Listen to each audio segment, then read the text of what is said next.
고흥군 영남면 파령산 자락에 포근히 안긴 미술관이 있습니다. 문화예술의 사각지대인 작은 시골 마을에서 16년째 문화예술의 허파로 자리매김해온 남포미술관인데요. 이 미술관이 더욱 특별한 이유는 야외 정원에 있습니다. 하담정이라는 단아한 이름으로 불리는 정원은 평생 동안 한 방향을 향해 걸어온 부부가 시간과 정성을 오롯이 쏟아 일궈낸 아름다운 유산입니다.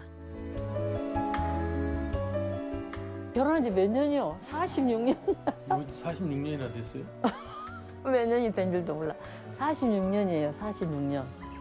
46년이 이렇게 사람을 못 알아보게 만들어버린 거야. 근데 지금도 얼굴이 괜찮다. 뭐. 남자들이 책임을 져야 돼. 근데 뭐 크게 우리가 후회가 없는 삶을 살았다. 뭐 이런 거는 이제 참 다행이고, 이렇게 갖고 놓고 우리가 가면 그건 참 위대한 유산이 되는 거니까. 그 점에서는 참 보람된 일이고 잘했던 것 같아요. 글쎄 그게 뭐 다 우리 하담 선생이 나를 도와줬기 때문에 가능했지 한 거지. 나 혼자는 어렵지.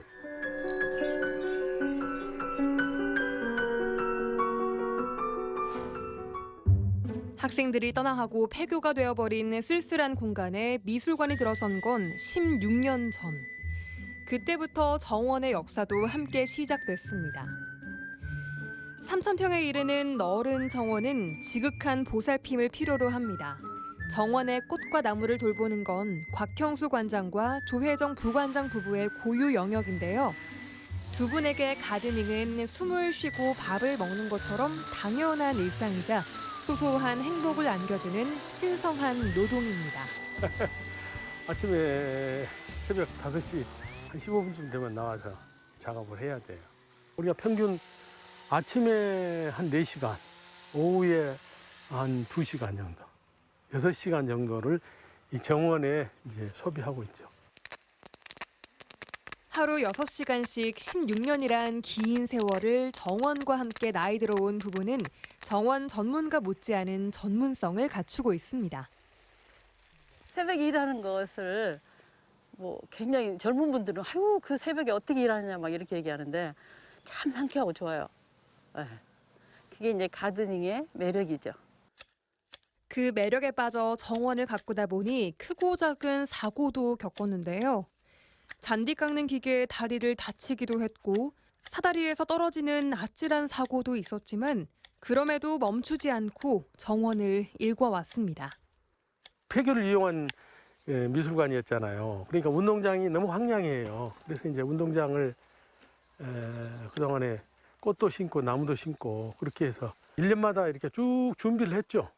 그래가지고 조금씩 이렇게 정원을 만들기 시작해가지고 16년 동안 이렇게 그다음에 나무를 심고 이렇게 하다 보니까 이렇게 정원이 조성된 것 같아요. 그래서 미술관을 구경하고 나와서 정원에서 이렇게 힐링하는 그런 시간을 갖는 가장 최적지가 여기가 아닌가 이렇게 생각을 합니다.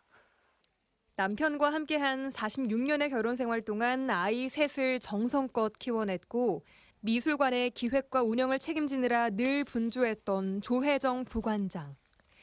그녀는 조화로운 정원을 가꾸기 위해 예술적 감각을 쏟아부었고 머릿속에 그린 모습이 실현됐을 때 가장 행복했답니다. 노동으로 이루어지는 결과인데 이건 이제 즐거운 노동이고 아이고 고생을 어떻게 하느냐 그런데 매일매일 하는 거니까 몸에 익혀지기도 했지만 여기서 즐거움을 얻어가니까 그렇게 피곤하거나 그렇진 않아요. 90여 종의 수목과 200여 종의 화초류가 조화롭게 식재된 정원은 계절마다 각양각색의 매력을 뿜어냈는데요. 봄이면 철쭉과 튤립, 수선화가, 여름이면 수국과 연꽃, 백일홍이 차례로 피어나 매력적인 정원을 완성합니다. 이즈음 하담정에서 가장 돋보이는 꽃은 수국인데요. 다양한 종류의 수국들이 어우러져 초여름 정원의 운치를 더하고 있습니다. 계획을 정해서 한 건 아니었는데 하다 보니까 이제 색깔의 조화도 보게 되고 또 키가 큰 거는 뒤로 가고 뭐 이런 작은 것들 앞으로 뱉지 이런 것들 하다 보니까 자꾸 바꾸면서 이제 서로 의견도 좀 안 맞았지만 관장님하고 바꾸면서 이렇게 이제 맞추다 보니까 어느 정도는 이렇게 밸런스가 맞게 된 거죠. 그다음에 이제 색깔을 또 다시 맞추기 시작한 거죠. 그러니까 이제 이 수국 같은 경우는 색깔을 우리가 조절할 수 있어요. 산도가 높아지면 이제 파래지니까 뭐 이런 화학비료를 좀 넣어서 이렇게 한다든지 하고, 그다음에 이제 핑크색으로 꼭 고유색을 가진 것들을 집어넣어서 보라하고 맞춘다든지 이런 것들을 이제 하죠. 아담한 연못과 정자, 수목이 조화를 이룬 하담정은 한국 정원의 멋을 고스란히 품고 있습니다. 지난 2019년 하담정은 문화기관 최초로 전라남도 민관정원 제10호에 등록되는 성과를 얻기도 했죠. 시간이 흐를수록 가치를 더하는 정원에서 부부의 인생도 아름다운 황혼을 맞고 있습니다. 백수국 그거 특히 잘 보이는 데다 몇 개 더 심어가지고 해야 될 것 같아. 위치를 정할 때 다음에 캐서 다시 옮기지 않게 정확한 위치를 생각해가지고 해야지. 그냥 막 이렇게 마구잡이로 심어놓으면 나중에 또 파가지고 또 옮겨야 되잖아. 그런 어려움이 좀 있으니까. 그렇긴 한데 이제 나는 그게 아직 작으니까 너무 이렇게 뚝뚝 띄어 심으면 별 적용 효과가 없으니까 우선 심었다가 한 2년 후에 하나씩 뽑아내는 걸로 사이사이. 그렇게 하면 이제 당분간 한 2년 풍성하게 보고 너무 이제 퍼져가지고 막 겹치잖아요. 밀리면 이제 그때 뽑아내면 어떨까? 아이고 그걸 누가 다 뽑으면 나 앞으로 관장님이 하셔야 되고. 힘도 없는데 이제. 관장님 하시고. 아유 땅 파가지고 옮겨 심고 하는 게 쉬운 일 같지만 굉장히 힘들다고. 그렇긴 한데 너무 그냥 조그만 게 심어져 있으면 효과가 없어서 처음에 심을 때 적당하게 심는다. 적당한 그 간격을 맞춰서 심어야지. 그래야겠네. 2번, 3번 일이지 그런 게. 난 많이 심고 싶어. 그냥 많이 심어서 사람들이 보고 와 그냥 그러게.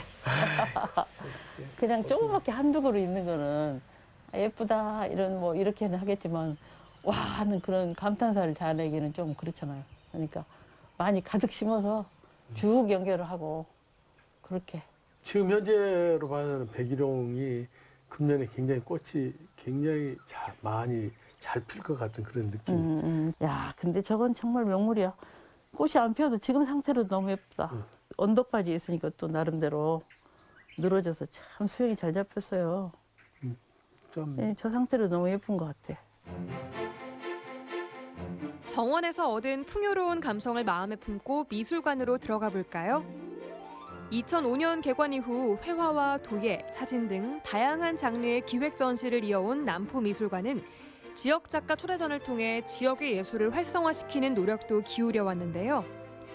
현재는 남포미술관 선정작가 릴레이 전시인 인비저블 전을 통해서 전남 동북권 중견 여류 작가 3명의 작품을 선보이고 있습니다. 휴식과 여유를 느끼는 감상의 기회가 되겠죠. 지역에서 열심히 하고 있는 사람들을 우리 미술관에 초대를 해서 그분들 작품 세계를 널리 알려주는 그것도 미술관장이 해야 할 일이다. 이렇게 해서 이번 전시가 또 이루어진 것도 바로 그런 계기가 됐죠. 예. 남포미술관의 지향점은 복합 문화 공간에 있는데요. 미술 전시를 기본으로 하되 다채로운 공연과 예술 교육을 함께하면서 지역민들에게 문화 사랑방의 역할을 톡톡히 해왔습니다. 고흥 소록도 주민들에게 남포미술관은 더욱 특별한데요. 소록도 주민들을 초청해 음악회를 열었고 벽화 프로젝트도 진행하면서 소록도 사람들에게 문화예술의 향기를 전해왔습니다.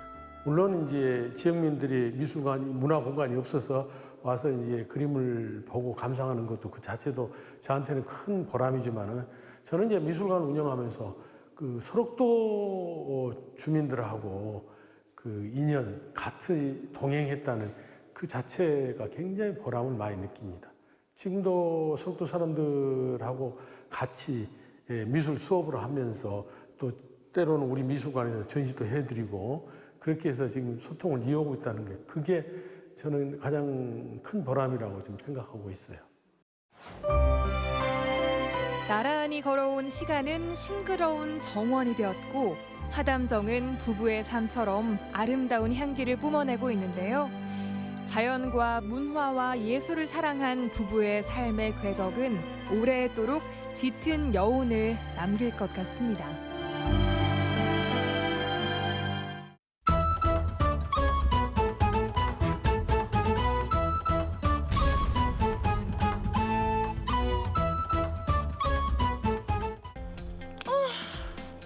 오늘은요 정말로 더운 날이 왔습니다. 아니 이렇게 무더운 여름날 시원하고 안전하게 보낼 수 있는 곳을 찾으신다면 이것은 어떨까요? 얼마 전에 한국관광공사에서 이 여름에 떠나면 좋을 만한 비대면 여행지 25곳을 선정했는데요. 그 중에 이곳 영월도 선정이 됐다고 합니다. 역사와 그리고 자연과 이야기가 있는 곳, 그곳으로 저와 함께 떠나보시는 건 어떨까요? 작은 배를 타고 오늘의 목적지로 들어갑니다. 아, 좋다. 정말 이 청룡포에 발을 딱 내딛는 순간 뭔가 마음이 편안해지는 느낌을 받았거든요. 제대로 힐링되는 느낌이랄까? 제가 오늘 청룡포를 여러분들과 함께 제대로 알기 위해서 해설사 선생님을 모셨습니다. 선생님 안녕하세요. 반갑습니다. 김원식입니다. 네, 선생님 이 청룡포 많은 분들이 알고 계실 수도 모르고 계실 수도 있는데 정확히 어떤 곳인가요? 지명 그대로 맑은 물이 흐르는 냇가에는 배움이 있으니 곧 깨달음을 얻을 수 있다. 얼마나 신나는 장소가 되겠어요. 영월 청룡포입니다. 자, 그럼 지금부터 조선 왕조 500년 애달팠던 역사의 흔적들을 살펴봅니다. 아니 여기는 집터 같은데 여기는 또 역사적인 의미가 있는 곳인가요? 바로 조선국 격동의 세월을 겪어낸 단종 임금님의 유지, 그러니까 머물렀던 곳이 되는 거죠. 그러니까 두 가지로 의미가 있어요. 살아계실 때에는 죄인의 신분, 노상군 유배지, 영월 청냉포. 그 다음에 야중에 숙종께서 복위를 시켜주니까 단종 유지, 영월 청령포. 이렇게 땅의 이름이 다시 변하게 되는 거죠. 1763년 영조 임금이 친필로 쓴 유지비는 이렇게 단종 어소 옆에 세워져 있는데요. 단종이 영월부에 있을 때의 터라는 뜻이 담겨 있습니다. 영조 임금님이 이 글을 쓰실 때의 그 감동, 그것을 표현한 문체경서라는 네 글자가 있어요. 이것을 풀이하게 되면은 선왕을 생각하니까 쏟아지는 눈물을 어찌할 수 없어 용포의 옷소매로 훔치면서 이 글을 쓰노라. 결국은 여기에 새겨진 글은 영조 임금께서 눈물로 쓰신 글. 요게 제일 중요해요. 임금이 그냥 펑펑 눈물을 흘리면서 쓰셨다는 거. 그러니까 저는 이렇게 아름다운 곳에 이런 슬픔이 있을 거라고는 생각을 못 했거든요. 슬픔보다는 역사 바로 세우기를 실천하신 거죠. 임금님께서 영조. 단종 임금이 머물던 어소는 승정원 일기 기록에 따라 당시의 모습을 고스란히 재현해 놓았는데요. 글을 읽는 단종과 아련하는 선비 등 당시의 인물들을 밀랍 인형으로 재현해 유배 생활의 단면을 어렴풋이나마 짐작해 있습니다. 단종의 유적지를 보호하기 위해 만든 금표비도 볼 수 있었는데요. 1726년에 영월도호부사 윤양래가 이 금표를 새겨서 세웠을 때는 청냉포. 왜냐하면 원래 땅 이름이 청냉포였으니까. 그러나 선대 임금께서 계셨던 이 성스러운 땅을 차갑다 하는 냉자는 합당치 않다 하여 두 이변에 위에다가 점을 하나 더 찍어서 배울령 깨우칠령, 령자로 변화가 되어서 청령포. 그러니까 이 지명이 바뀌었다는 역사적 사실을 또 여기서 이렇게 확인을 할 수 있는 거네요. 그렇죠. 청냉포라는 이름으로 탁본첩이 지금도 온전하게 전해지고 있어요. 그래서 모든 고문서, 옛 기록들에는 단종 임금님과 관련된 내력을 찾아보려면은 청냉포로 입력을 해야만이 한국학중앙연구원에서 업데이트해준, 자료 올려준 것들 쭈루루루루루룩 나오는 거죠. 금표비는 단종 임금의 복권 이후 그와 관련된 현장이 어떻게 관리되었는지를 보여주는 의미 있는 유물이라고 할 수 있죠. 와, 진짜 너무 좋다. 아니, 선생님은 관광객들한테 해설해 주시면서 이 좋은데 이렇게 계시니까 이렇게 건강하신 거잖아요. 아니, 앉으세요. 아니, 선생님이 보시기에 지금 여행 전문가들이 이곳을 지금 떠나면 좋을 여행지로, 비대면 여행지로 선정했거든요. 네. 그 이유가 뭐라고 생각하세요? 아무래도 영월 청룡포에는 1000년 동안 간직하고 있는 솔향기가 가득하기 때문에 그것을 받아들이고자 이렇게 많은 분들이 찾아오시는 것 같습니다. 올여름은 소량기 가득한 육지 속의 섬 청룡포에서 시간 여행을 떠나보세요. 아, 그러니까 이렇게 야외 풍광이 아름다운 곳은 거리두기가 되니까 비대면 안심 여행지 맞네요. 아니, 근데요, 제가 지금 너무 많이 걸어서 솔직히 말하면 다리도 좀 아프고. 아니, 피디님 목도 안 마르세요? 저 지금 뭐라도 좀 먹어야 될 것 같은데. 제가 아까 보니까 여기 카페가 있더라고요, 피디님. 네. 가시려고요? 들어가도 된다는 말씀이시죠? 가시죠. 좋다. 오세요. 이쪽이에요. 낯선 여행지에서 만나는 독특한 매력의 카페 투어도 여행을 즐기는 또 다른 묘미인데요. 그런데 잠깐만, 여기 카페 맞죠? 정확히 어떤 곳이에요? 저희들 원래 전통차는 팔았지만 이제 꽃집도 했었고요. 남 농장도 했었고, 그래서 지금은 모든 거를 다 같이 해버려요, 지금은. 그러니까 이 소도시에서 저희들이 이제 강소농이거든요. 어떻게 보면 강한 소농. 그래서 여기서 이제 살아남기 위해서 꽃도 팔고 식물, 그 집에서 키우는 식물들 이제 키우는 방법도 가르쳐 드리고, 또 그러는 동안에 차도 마시고, 또 출출하면 또 여기서 피자도 직접 장작 화덕 피자도 먹을 수 있고.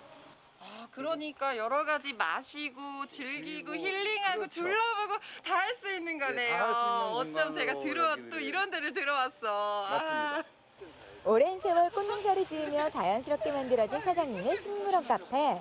그래서인지 꽃집 같기도 하고 잘 꾸며진 시골의 정원 같기도 하고 일반 식물원 카페와는 분위기부터가 다른데요.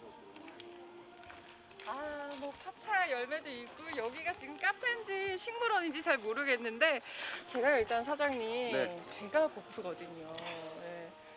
뭐가 이렇게 아까 화덕 피자 뭐 이런 게 있다고 얘기하지 않으셨어요? 아, 저희들은 화덕 피자가 있는데 그냥 화덕 피자가 아니고 순수 참나무만 떼서 하는 장작 화덕 피자예요. 오. 요즘 젊은 분들이 이 장작불을 온도 조절을 잘 못해요.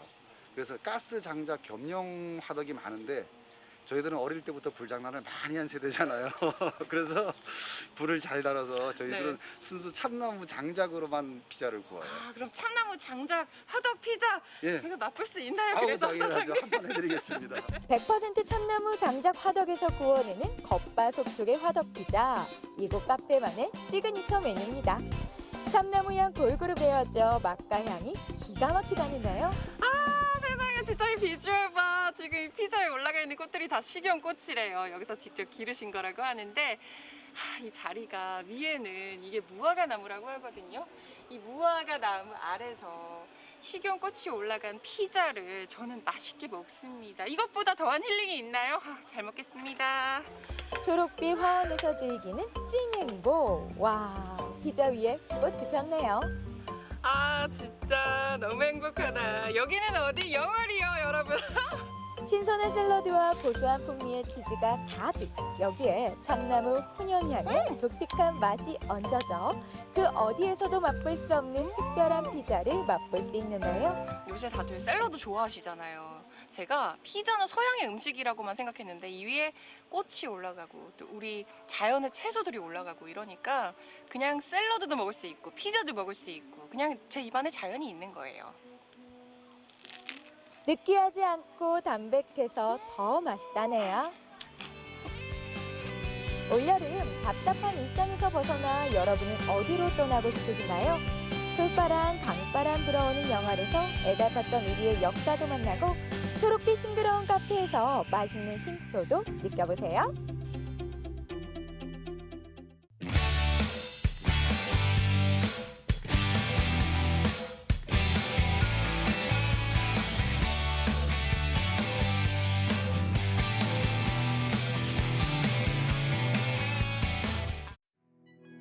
소리 방금 나. 작은 거인. 열정 만수르 영원한 우상 강길동 진정한 광대죠. 찐이야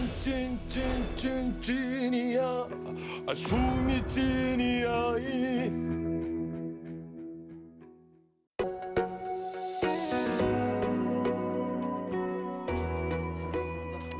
말씀하시죠. 그러면 사진을 다 보고 말을 할게요. 그러지. 사진 보시고 그러면 선생님 또 뭐 저거는 뭐죠? 저 말씀하실 수도 있는 거고 그거는. 그리고 마지막에 블랙으로 가면 굉장히 사진처럼 이렇게 커트가 생각이 나요. 근데 제가 맨날 거울 보고 춤추고 노래하고 하는 걸 보고 사촌 언니들이 저를 업고 탤런트 학원을 보냈죠. 그때 당시에 똑순이 김민희 씨가 엄청 인기였는데 그 언니랑 같은 학원을 다닌 거예요. 근데 마당에 이렇게 무대 만들어주면 제가 막 춤추고 노래하고 어머니가 탤런트를 시키실 생각으로 발레도 하고 그러다 이제 한국무용을 했었거든요. 거기서 가야금 병창을 했는데 제가 손에 물집이 생겼는데도 아프다는 소리를 안 하고 그거를 이렇게 하더래요. 소리를 하면서. 그런 걸 보고 엄마가 이런 쪽에 관심이 있나 해서 저희 동네에 성호영 선생님이 살고 계셨거든요. 그래서 그 학원에 이제 판소리를 배우기 시작했죠.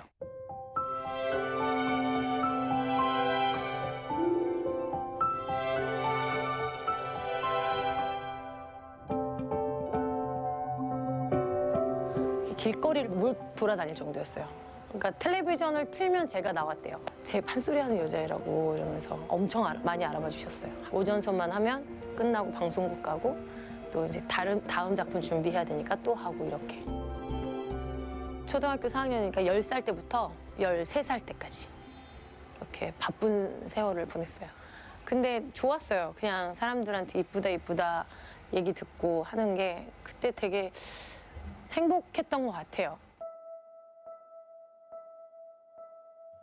초등학교 때까지는 되게 잘난 척을 하면서 다녔던 아이인데 중학교 때부터 가려진 아이.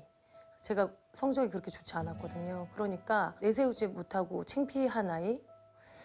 판소리는 했으니까 그냥 하는데 어디 가도 저를 못 알아보시고 그전에는 막 다 알아보고 하는데 그래서 그냥 이렇게 이 정도밖에는 못하는구나 이러면서 보냈던 것 같아요.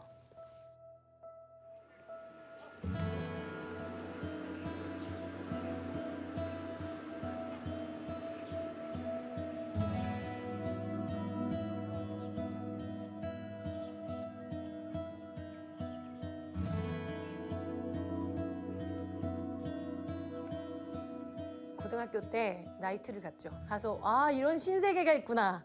엄마한테는 연습하고 왔다고 그렇게 거짓말을 하며 세월을 보냈죠. 왜냐면 나이트 가면 하도 소리를 질러서 목이 쉬어요.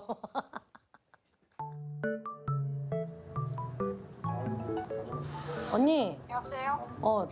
내가 진짜 눈만 깜짝 감았으면 진짜 엄청날 텐데. 언니 근데 언니가 그렇게 놀아서 나는 그렇게 안 놀길 바랬어? 아니 그건 나는 논 것도 아니야. 언니한테 나 나이트 갔다 왔다? 이제 그랬더니 되게 걱정이 됐나 봐요. 그래서 엄마한테 말을 했어요. 수미 나이트 간 것 같다고. 우리 언니도 우리 엄마도 우리 아빠도 나에 대한 기대가 크구나. 내가 이렇게 살면 안 되는구나를 이제 느꼈어요. 그래서 소리를 다시 시작을 했는데 그때 너무 행복함을 느꼈어요.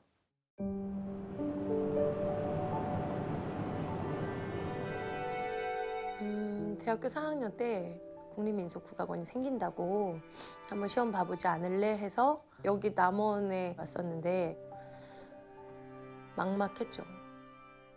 처음에는 한 5년만 있으면 올라갔으면 좋겠다 했는데 이제 5년이 10년이 되고 10년이 20년이 훨씬 넘은 시간이 되었죠.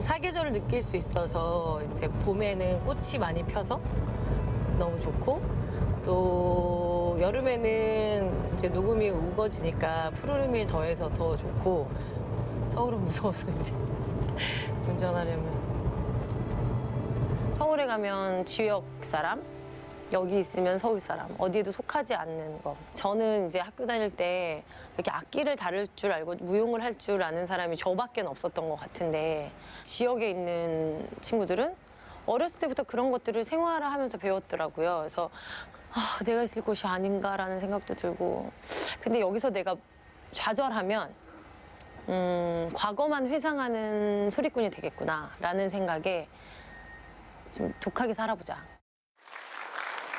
안녕하십니까. 차와 이야기가 있는 국악 콘서트 다담의 진행을 맡은 저는 다담지기 박수입니다. 다시 한번 인사드리도록 하겠습니다. 한복 짓는 일이 종합 예술이라고 흔히들 말씀하시잖아요. 동양인이 아무도 없는 그런 곳을 갔는데 저는 김홍훈이하고 너무 안타까웠습니다. 전주 세계소리축제인데 그때가 제가 춘향이를 했을 때였거든요. 근데 제가 개복 수술을 해서 할 수 없는 상황이었는데 이 기회를 놓치면 제가 정말 안 될 것 같아서 복대를 메고 하겠다고 얘기를 해서 했죠.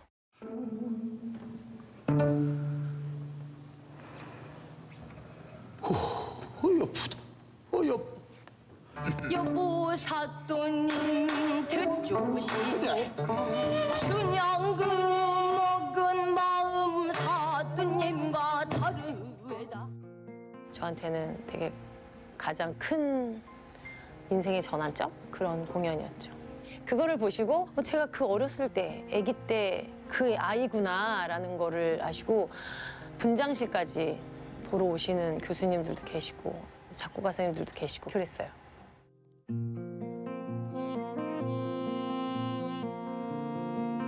제 절망은 희망이었던 것 같아요. 그럴 때 더 많이 강해지고 다시금 빛을 보고 앞을 보고 나가는 것 같은 느낌이 들어요.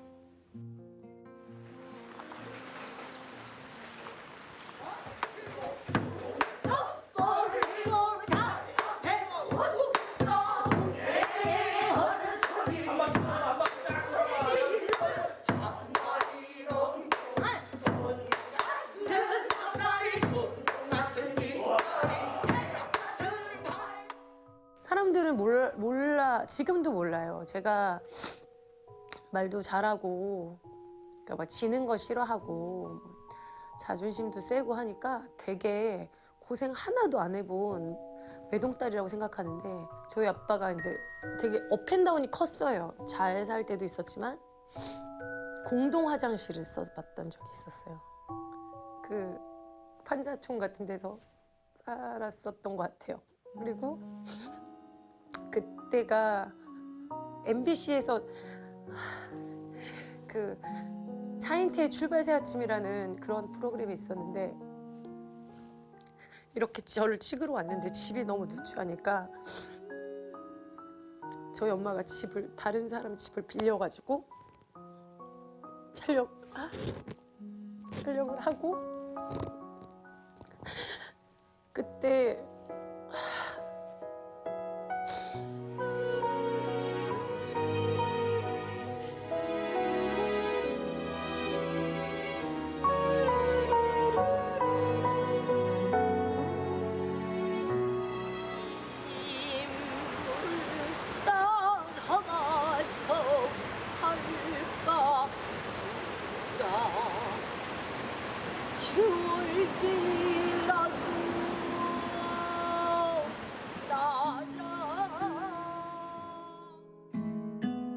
저희 아빠가 되게 무서우셔서 엄마가 큰 소리 한 번도 못 내고 사셨거든요. 그러니까 엄마는 되게 내가 잘해줘야 되고 보호해내야 되는 그런 존재라고.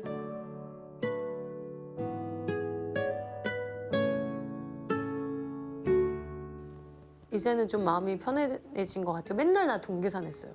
이렇게 빼고 저렇게 빼고 막 이랬는데 이제는 그냥 감사한 게 있는 것 같아요.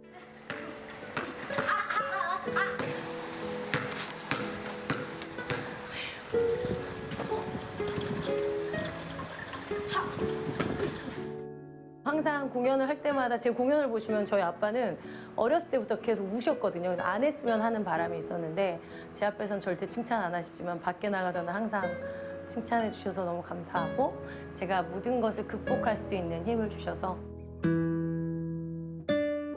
가족은 극복의 힘?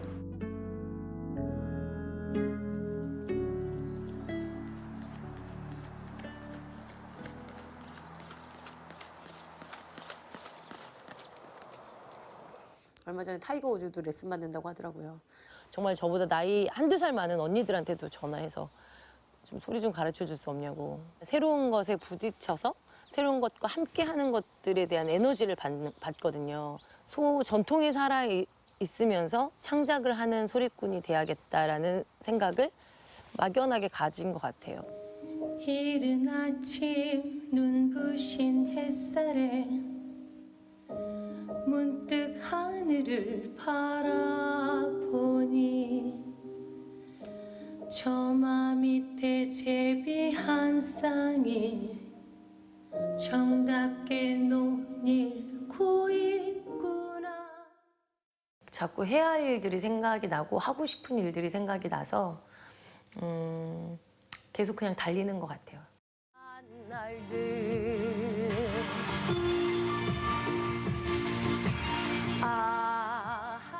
꿈꾸는 어른 그리고 지치지 않는 열정 그게 바로 방수인 것 같습니다.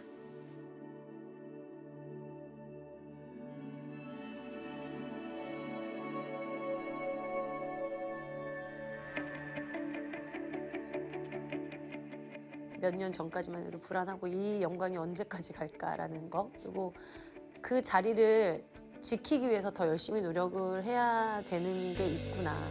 옛날엔 돈 벌기 위한 공연이었으면 이제 좀 나를 지키기 위한 공연을 하고 연습을 하는 것 같아요.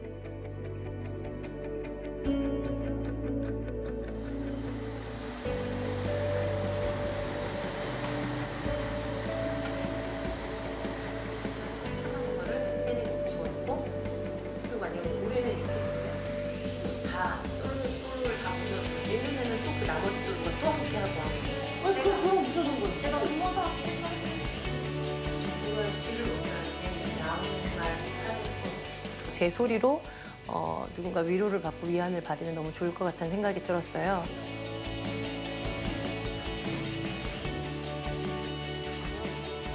제가 직접 곡을 만들고 제가 이제 가사를 써서 누군가에게 위안이 되는 그런 판소리를 만드는 게 제 목표고요. 내년에는 우리 선생님들, 돌아가신 선생님들의 이야기와 그 소리를 복원하는 일을 좀 하려고 이제 공부하고 있습니다. 제 꿈은 그렇게 만들어지고 이제 완성되어 가고 있는 것 같아요.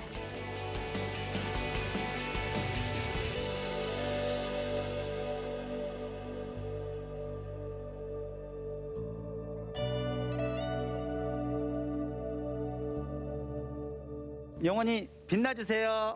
그 열정 잃지 마세요. 늙지 말고 계속 소리 계속 해주셔서 저 귀 호강해 주십시오.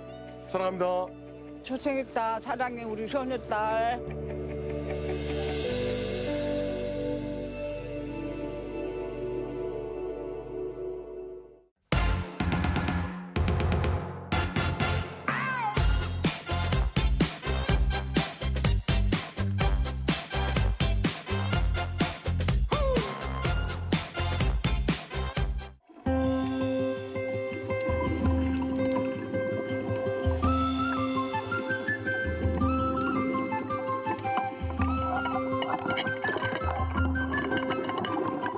거친 바다와 싸워온 제주해녀. 그녀들의 이야기는 멀리 제주 바다를 떠나서도 이어집니다.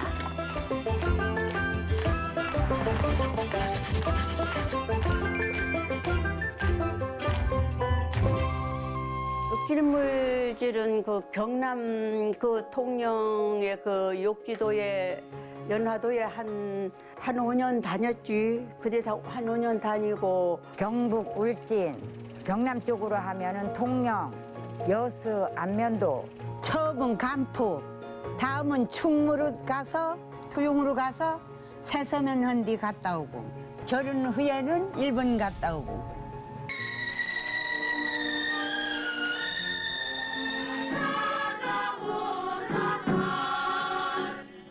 우리나라 최남단에 있는 가장 큰 섬 제주도.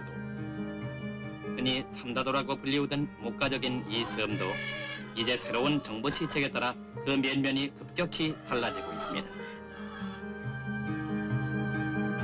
제주의 변화에 큰 기여를 한 건 해녀들이었습니다. 한반도는 물론 일본과 중국, 러시아까지 제주 해녀는 우수한 물질 실력으로 이름을 알렸습니다.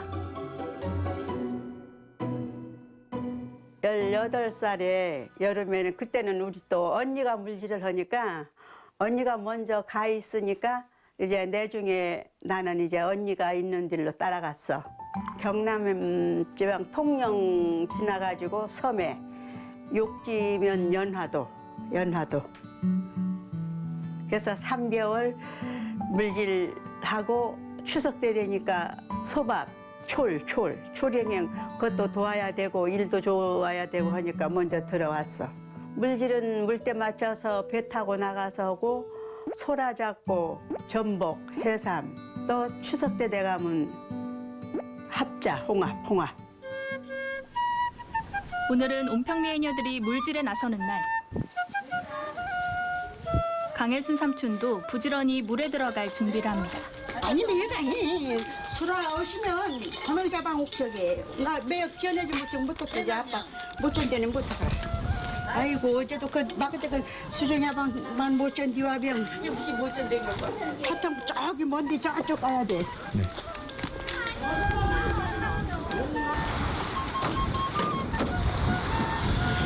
멀리서도 삼촌 태왁은 보이겠어요.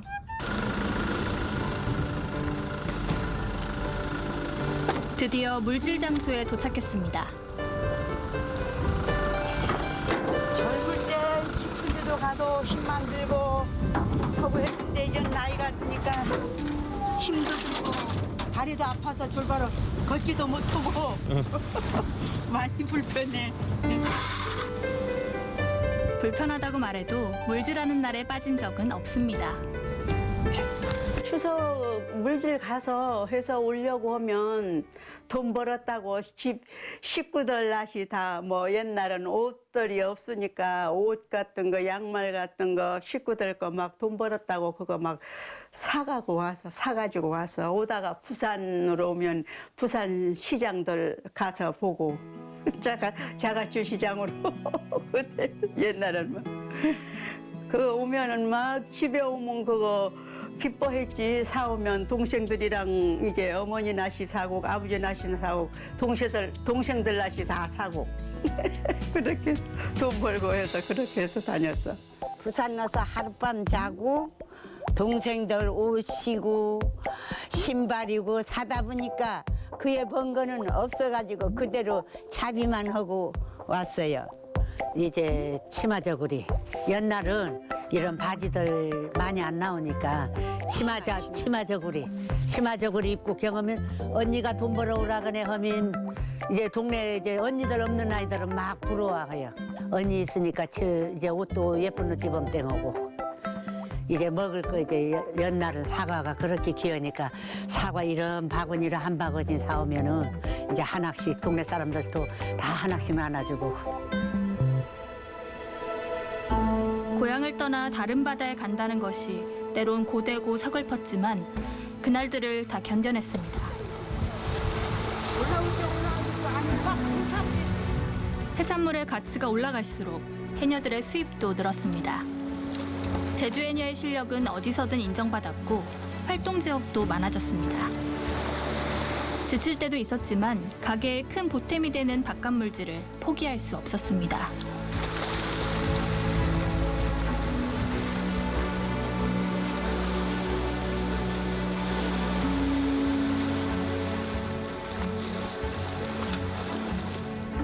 경남도 지방 한산도 있는 뒤 갔다 왔죠. 대머리엔 한 뒤. 그 뒤 2년 5, 6살에 그 대머리 거디 가오고 27 나는 봄에 2월 달에 결혼해 나네 그냥 옹평이 물질 바당에 완 계속 하고 한 10년 만이 또 육지 저 해선발이 가면 한 3개월씩 사는 거 한 붙여는 한 3년 가왔지 35, 6, 7인가 우리 막내가 3살 때 놔두고 갔구나. 우리 바다에 물건이 없으니까 밤에 가서 놀바다냥 미역을 훔쳐오자 한 가신디 싹 들어가면 둥복, 우미에는 다 불이 비롱비롱비롱비롱 다 불 켜져.